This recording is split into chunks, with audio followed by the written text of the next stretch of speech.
Downing Street this morning, a gathering, apparently, of all the great and good from British farming, and Rishi Sunak, they're giving a speech talking about food production. But let's just remind ourselves of what this government since 2019 has done to British farming. Here was Boris Johnson at the Conservative Party conference just over 3 years ago. We are going to rewild parts of the country and consecrate a total of 30% to nature. We're planting tens of millions of trees. Otters are returning to rivers from which they have been absent for decades. Beavers that have not been seen on some rivers since Tudor times, massacred for their pelts, and now back. And if that isn't conservatism, my friends, I don't know what is. Build back beaver, I say. It's just absolutely cringe-making, isn't it, to watch it? So Boris wanted to take 30% of UK farmland out of food production. Let's be clear, that's what his plan was.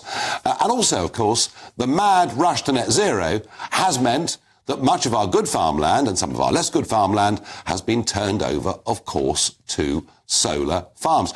I can't think of any government in modern times that has done more to stop British food production. But, hey, today, apparently, that's all changed. Here was Rishi Sunak in the garden of number 10. And watch this clip and think to yourself, if you're giving a speech and right next to you a military band is playing the national anthem, would you have carried on with the speech or would you have stopped and stood to attention? Watch this.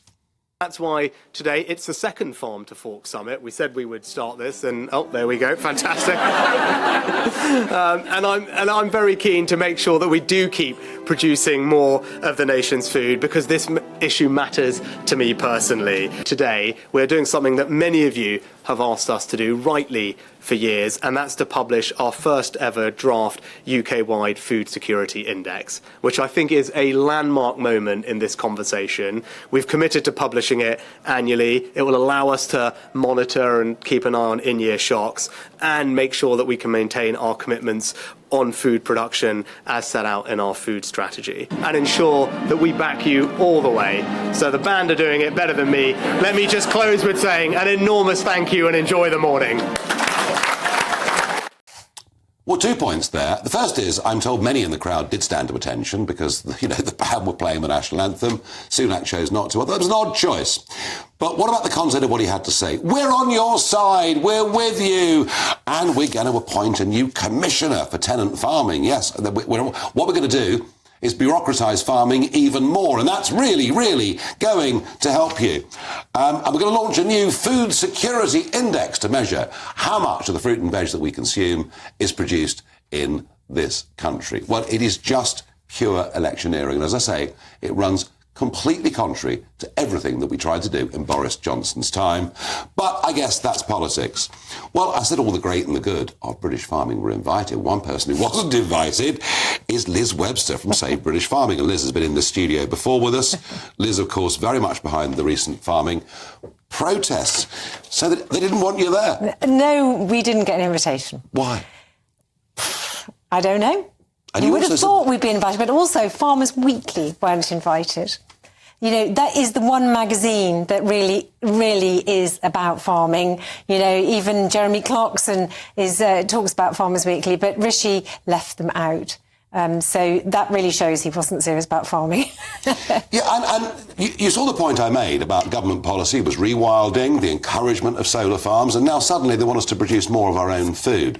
And I know that we're in post-Brexit Britain, and you and I disagreed on that, but we are where we are.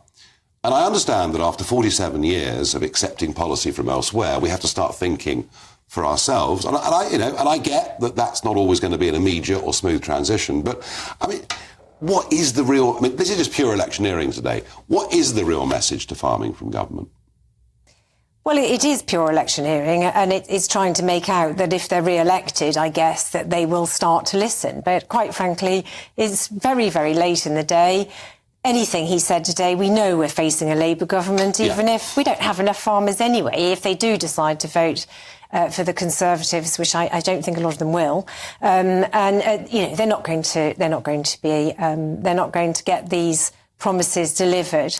And it's also worth remembering that Rishi Sunak was Chancellor before he was Prime Minister. He had his hands on the till, and we started protesting in that year, 2020, as the Agriculture Act was going through Parliament, and we said, where's the food plan? There was never a food plan. But now there is. It was an environmental act. It's not an agriculture act. Now he's launching a food security index. It's not look, they tore up, and it was a major tear-up between our trade, especially for agriculture, with the European Union. And then they changed all of the laws to look after agriculture and turned around and said, don't worry, farmers, put your cap on and go out and cut the hedges and plant some flowers. And if you're lucky, put a solar park in if the grid can cope with it to get a bit of income.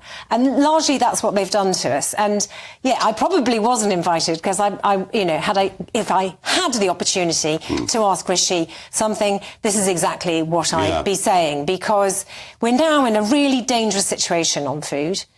We have, since Brexit happened, we've become more reliant on food from Europe than ever before. Which is bonkers, because actually one of the points of Brexit was it would be easier to import food from and cheaper from other parts of the world.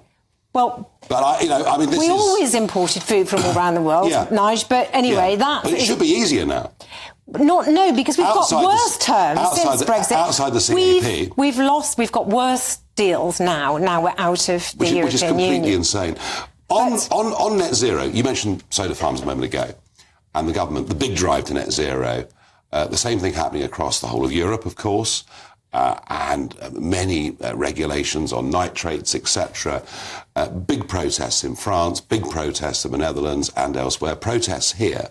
Do you think there's a sort of slow reversal coming on some of that net zero stuff?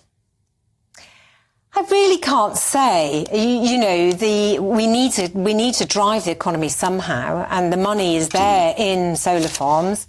I think, to be fair, we ought to be doing more what they are doing on the continent and putting more solar panels on structures, existing structures rather than fields. But farmers who own their farms are absolutely going to want a solar farm because they've lost their subsidies, and it means they've got income coming in. I certainly see them springing up all over Kent and elsewhere at the moment. And we face a Labour government. John Curtis, the doyen of political commentators, says it's 99% certain that Sir Keir Starmer will be in number 10. What are Labour saying to farming, to fishing? Labour are listening, and they're asking us our opinion, which is really good. I think Labour understand that we need a food plan. But because so much food, British food, has been destroyed, we have to accept that we can't ramp up production. And this is the ridiculous thing about Rishi Sunak today, saying, oh, yes, we're all going to be able to produce so much food. It takes ages to ramp up production. We've lost 2 massive salad growers in this country.